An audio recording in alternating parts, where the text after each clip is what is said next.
ವಾಸಿಷ್ಠ ಗೋತ್ರೋದ್ಭವನು ಕೃತಿಕಾ ನಕ್ಷತ್ರ ವೃಷಭ ರಾಶಿ ಸಿಂಹಲಗ್ನದಲ್ಲಿ ಜನಿಸಿದ ನಾನು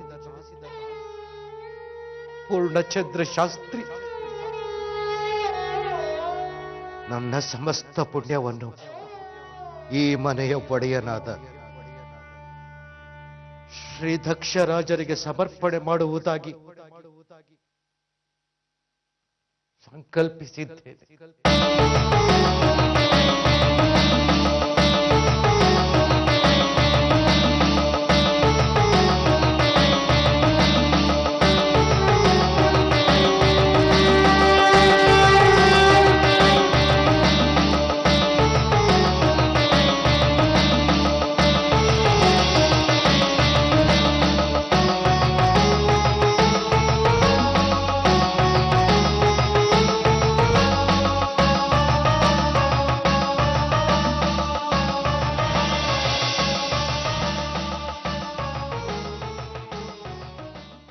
ಶಾಸ್ತ್ರಿಗಳೇ,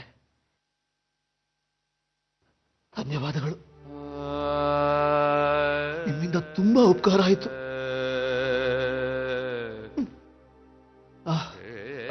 ಶಾಸ್ತ್ರಿಗಳೇ, ನಾಳೆನ ಮೂರ್ತಿನ ಪ್ರತಿಷ್ಠಾಪನೆ ಮಾಡಿ ನಿಮ್ ಜಪನ ಶುರು ಮಾಡ್ಕೊಳ್ಳಿ.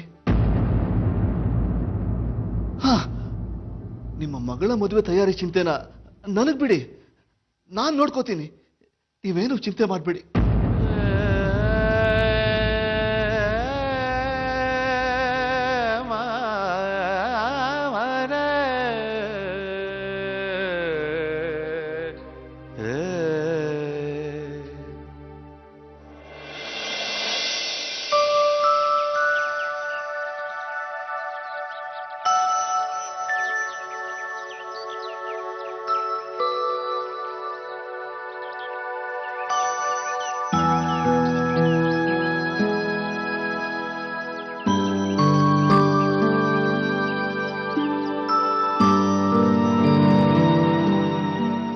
ಅಜ್ಜಿಗೆ ತುಂಬಾ ಸಿಟ್ಟು, ಆದ್ರೆ ಅವ್ರ ಮನ್ಸು ತುಂಬಾ ಒಳ್ಳೇದು. ದಯವಿಟ್ಟು ನೀವು ಬೇಜಾರು ಮಾಡ್ಕೋಬೇಡಿ.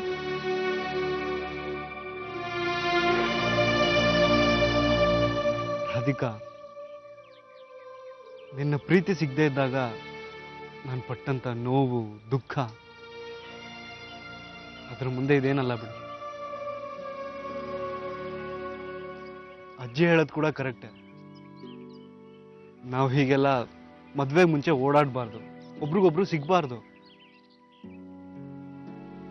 ಆದ್ರೆ ಮದುವೆ ಆಗೋ ತನಕ ನೀನು ಬಿಟ್ಟಿರಕ್ಕೂ ಆಗ್ತಿಲ್ವೇ?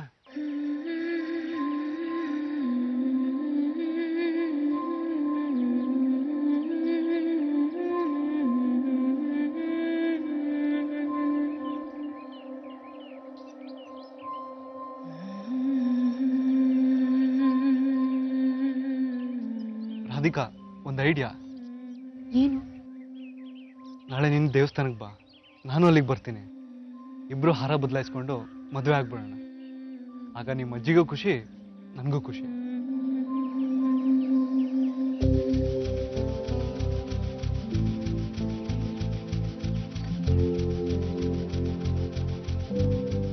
ಆದ್ರೆ ಅಪ್ಪಂಗೆ ಬೇಜಾರಾಗುತ್ತೆ.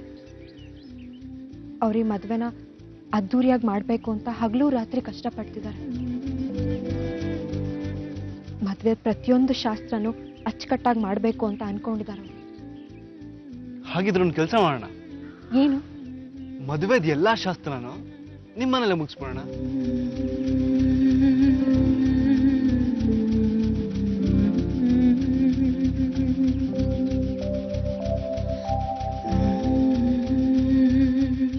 ಅಟ್ಲೀಸ್ಟ್ ಅವಾಗ್ಲಾದ್ರೂ ನಾನು ನಿನ್ ಜೊತೆ ಇರ್ಬೋದು.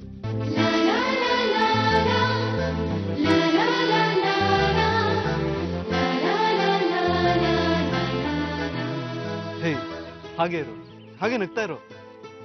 ಒಂದೇ ನಿಮಿಷ.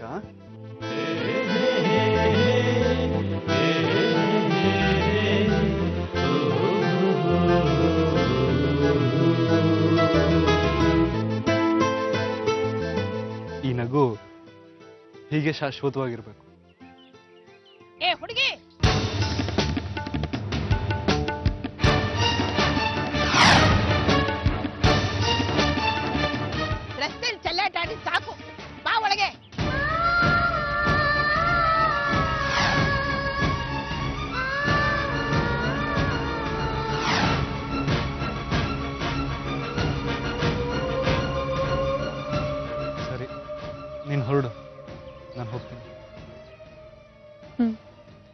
ಮನೆ ತಲುಪಿದ ತಕ್ಷಣ ಫೋನ್ ಮಾಡಬೇಕು ಅಲ್ವಾ? ಹ್ಮ್. ನಿನ್ ಜೊತೆ ಮಾತಾಡಕ್ ಸಿಗೋ ಒಂದು ಚಾನ್ಸ್ ಕೂಡ ನಾನು ಮಿಸ್ ಮಾಡಕ್ ಇಷ್ಟಪಡ. ಬರ್ಲಾ?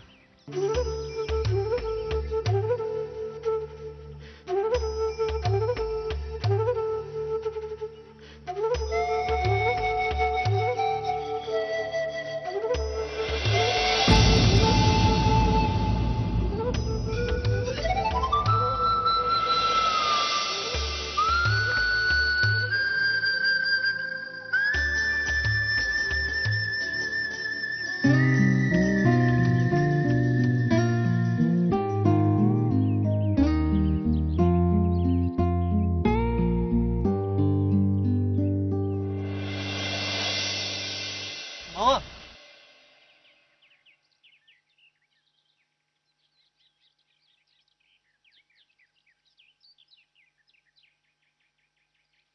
ನಮಸ್ತೆ ಹೇಳಿ ಅಂದ್ರೆ. ನಮಸ್ತೆ.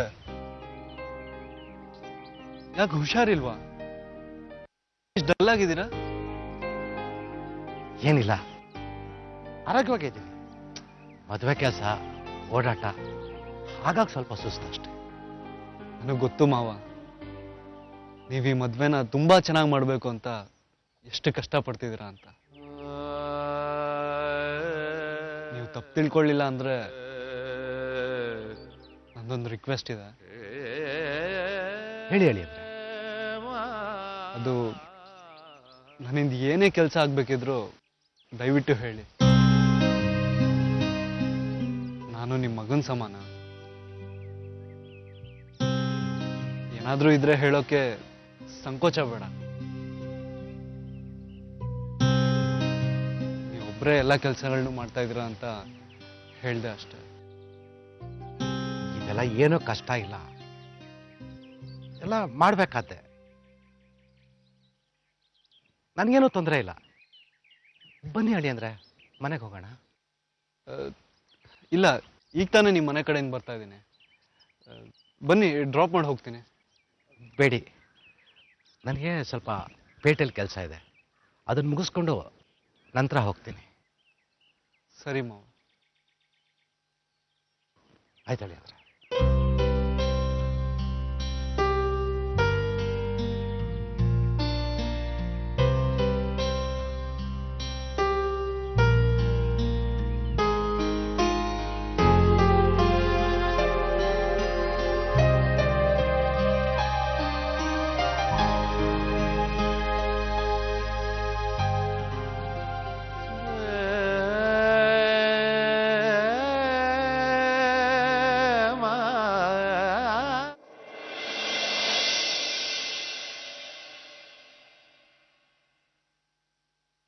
ನಿಂತ್ಕೋ.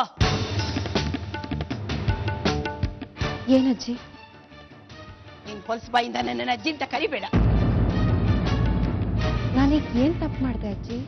ಏನೇ, ನಿನ್ಗೆ ಎಳ್ಳೆಷ್ಟು ಲಜ್ಜೆ ಅನ್ನೋದೇ ಇಲ್ವಾ? ಎಷ್ಟೊತ್ತಾದ್ರೂ ಗಂಡಸರ ಜೊತೆಲಿ ಮೈ ಮರೆತು ಹರಟೆ ಹೊಡಿತಾ ನಿಂತು ಬಿಡೋದೇನಾ?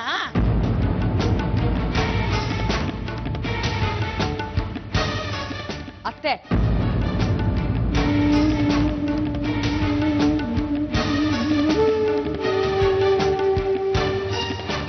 ಅತ್ತೆ, ರಾಧಿಕಾ ಮಾತಾಡ್ತಾ ಇದ್ದಿದ್ದು ಅಳಿಯಂದ್ರ ಹತ್ರ, ದಾರಿಲ್ ಹೋಗೋ ದಾಸಯ್ಯನ ಹತ್ರ ಅಲ್ಲ. ಊರ್ನವರ ದೃಷ್ಟಿಲಿ ಇವ್ರ ಮದ್ವೆ ಇನ್ನೂ ಆಗಿಲ್ಲ. ಮದ್ವೆಗ್ ಮುಂಚೆ ಹೀಗೆಲ್ಲ ಚೆಲ್ಲಾಟ ಆಡೋದು ಸರಿಯಲ್ಲ, ಅಸಹ್ಯ.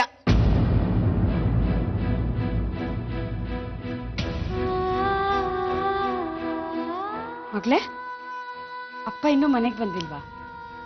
ಇಲ್ಲಮ್ಮ, ಇನ್ನೂ ಬಂದಿಲ್ಲ. ಪೂರ್ಣ ಮನೆ ಮನೆ ತಿರುಗ್ತಾ ಇರ್ಬೇಕು. ಇವಳು ಮದ್ವೆ ಮಾಡೋದಿಕ್ಕೆ ಭಿಕ್ಷೆ ಎತ್ತೋ ಹಾಗಾಗಿದೆ ಅವನಿಗೆ. ತನ್ನ ಪ್ರಾಣನೇ ಒತ್ತೆ ಇಟ್ಟು ಈ ಮೂದೇವಿ ಮದ್ವೆ ಮಾಡ್ತಿದ್ದಾನೆ.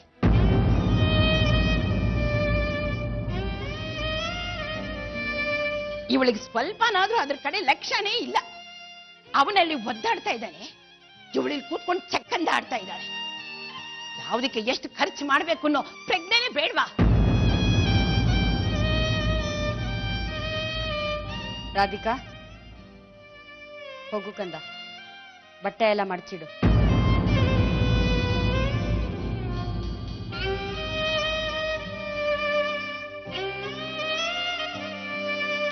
ಕೇಳಿದ್ರು ಕೇಳಿಸ್ತಿದ್ದ ಹಾಗೆ ನಾಟಕ ಮಾಡ್ತಿದ್ದಾರೆ, ನಾಟಕ. ನೀವೇ ತಾನೇ ಅನುಭವಿಸೋರು. ಆಮೇಲೆ ಗೊತ್ತಾಗುತ್ತೆ ಈ ಮುದುಕಿ ಮಾತೆ ನಿಜ ಆಯ್ತು ಅಂತ.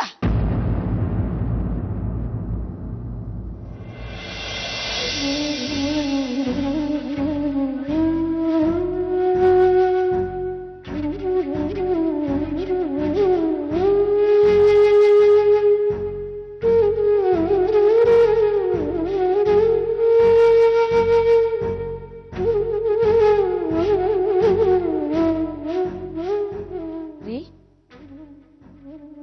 ಯಾಕೆ ಇಷ್ಟೊತ್ತಾಯ್ತು ಬರೋದು?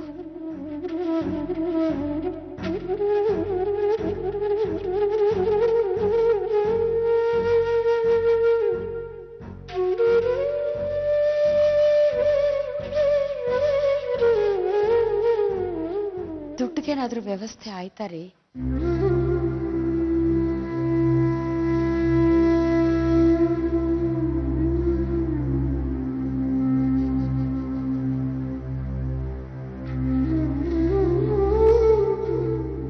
ಕುಡಿಯೋದಕ್ಕೆ ನೀರು ತಂದ್ಕೊಡ್ಲಾ?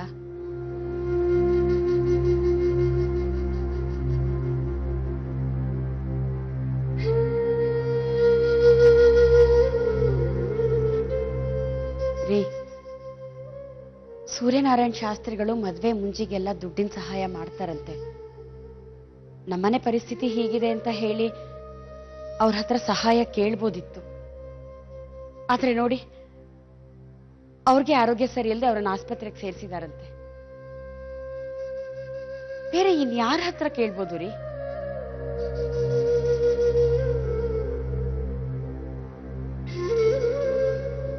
ಯಾರನ್ನೂ ಕೇಳೋದು ಬೇಡ ದೇವ್ಕಿ. ವ್ಯವಸ್ಥೆ ಆಗಿದೆ.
ವಿಶು, ಅಜ್ಜಿ, ಎಲ್ಲಿ ಹೋಗಿದ್ಯೋ? ಅದು ಹೇಳ್ತೀನಿ, ಆದ್ರೆ ಬೇಜಾರ್ ಮಾಡ್ಕೋಬಾರ್ದು. ಸರಿ, ಏನ್ ಹೇಳೋ? ನಾನು ಡ್ರೀಮ್ ಗರ್ಲ್ ನೋಡಕ್ ಹೋಗಿದ್ದೆ. ಹ? ಡ್ರೀಮ್ ಗರ್ಲ? ಮದ್ವೆಗ್ ಮುಂಚೆನೆ ಹುಡುಗಿ ಮುಖ ನೋಡ್ಬಾರ್ದು ಅಂತ ಗೊತ್ತಿಲ್ವೇನೋ ನಿಂಗೆ? ಸಾರಿ ಅಜ್ಜಿ, ಅದು ಒಂದು ಅರ್ಜೆಂಟ್ ಕೆಲಸ ಇತ್ತು, ಅದಕ್ಕೆ ಹೋಗಿದ್ದೆ ಅಷ್ಟೇ. ನಿಂಗೆ ಏನಂತ ಅರ್ಜೆಂಟ್ ಕೆಲ್ಸ? ಅಜ್ಜಿ, ನಾನು ಅವಳಿಗೆ ಬಳೆ ತಗೋಬೇಕು, ಸೀರೆ ತಗೋಬೇಕು. ಆದ್ರೆ ಅವಳಿಗೆ ಯಾವ ಕಲರ್ ಇಷ್ಟ, ಯಾವ ರೀತಿ ಬಳೆ ಇಷ್ಟ ಒಂದೂ ಗೊತ್ತಿಲ್ಲ. ಅಲ್ವೋ? ಅದು ನನ್ನ ಹತ್ರ ಹೇಳಿದ್ರೆ ನಾನೇ ಕೇಳ್ತಾ ಇದ್ನಲ್ಲ. ಅದೆಲ್ಲ ಗೊತ್ತಿಲ್ಲ. ನೀನಂತೂ ತಪ್ಪು ಮಾಡಿದೀಯ, ಅದಕ್ಕೆ ಪನಿಷ್ಮೆಂಟ್ ಆಗ್ಲೇಬೇಕು. ಪನಿಷ್ಮೆಂಟಾ? ಏನು? ಬಸ್ಕಿ ಹುಡಿ. ಎರಡ್ ಕೈಯಲ್ಲಿ ಕಿವಿ ಇಟ್ಕೊಂಡು 50 ಸಾರಿ ಕೂತು ಎದ್ದು ಮಾಡು ಅಂತ.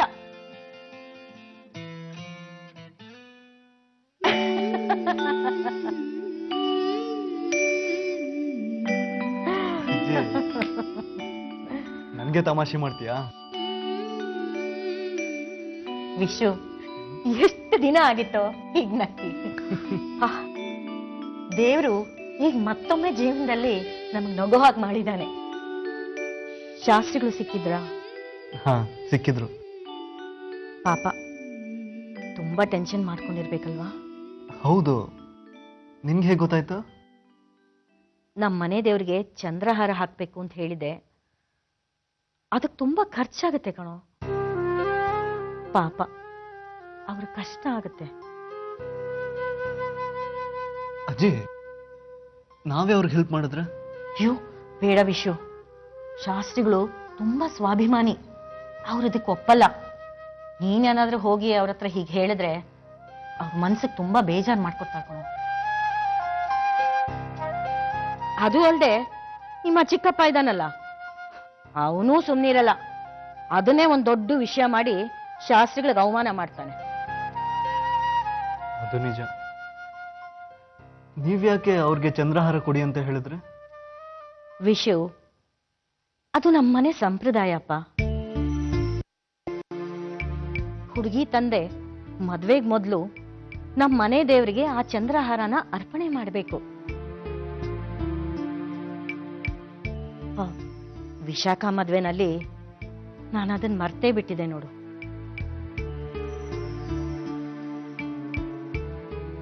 ಅದಕ್ಕೆ ನೋಡು, ಆ ಮದ್ವೆಯಿಂದ ನಮ್ಮನೇಲಿ ಏನೆಲ್ಲ ದುರಂತ ಆಯ್ತು.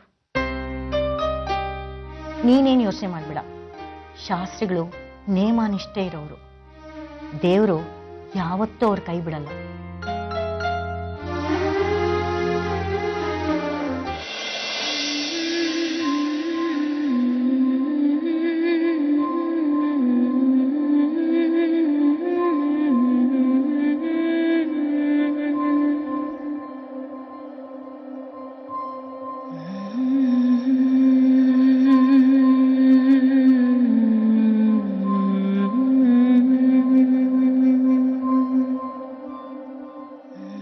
ನನ್ಗೀಗ್ಲೂ ನಂಬಕ್ಕಾಗ್ತಿಲ್ಲ ಕೃಷ್ಣ. ನನ್ನ ಜೀವನದಲ್ಲಿ ನಾನು ಇಷ್ಟೊಂದು ಖುಷಿ ಪಡ್ತಾ ಇರೋದು ಇದೇ ಮೊದಲು.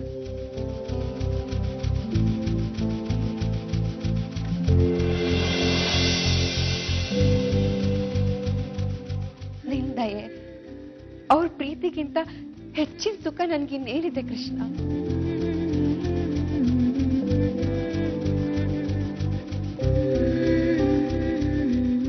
ನೀನೀಗ ನನಗೆ ಕೊಟ್ಟಿರೋ ಭಾಗ್ಯನೇ ಸಾಕು. ನಾನು ನಿನ್ಗಿನ್ನೇನು ಕೇಳಲ್ಲ. ಕೊನೆವರೆಗೂ ನಮ್ಮಿಬ್ಬರ ಪ್ರೀತಿನ ಕಾಪಾಡ್ಕೊಂಡು ಹೋಗೋ ಶಕ್ತಿ ಕೊಡು ಕೃಷ್ಣ.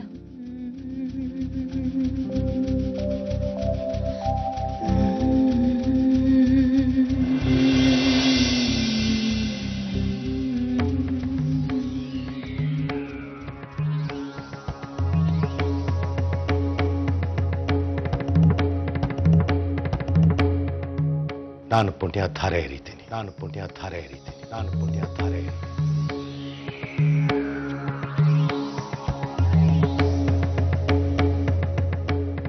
ನನ್ನ ಸಮಸ್ತ ಪುಣ್ಯವನ್ನು ಶ್ರೀ ದಕ್ಷರಾಜರಿಗೆ ಸಮರ್ಪಣೆ ಮಾಡುವುದಾಗಿ ಸಂಕಲ್ಪಿಸಿದ್ದೇನೆ.